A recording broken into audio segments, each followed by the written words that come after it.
Welcome to Man Does Tech, where I solve the problems you didn't even know you had.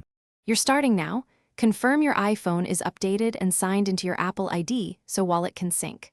Once ready, have the card or pass in hand. A photo or manual entry will be needed.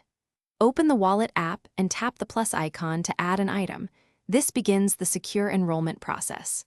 Make sure cellular or Wi-Fi is on, because your device will contact the issuer to verify the pass or payment method before proceeding. Now you'll add the item. Scan the card or tap enter card details and type numbers carefully because mismatches delay verification. Once submitted, the issuer often asks for verification. You might get an SMS code, be redirected to the bank app, or approve with a one-time call. Follow those prompts. They link your device to the account. Once verified, Wallet downloads the secure token. If adding a ticket or transit pass, accept terms so the pass can update.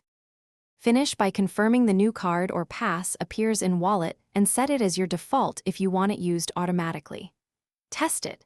Make a small contactless payment or scan the pass at an entrance to ensure everything works. If the item won't add, restart your iPhone, update iOS, and retry. Make sure location and camera permissions are enabled. If problems persist, contact the card issuer. They can reset your verification or reissue the pass so you can complete setup. Thanks for watching. If you found this helpful, don't forget to like and subscribe.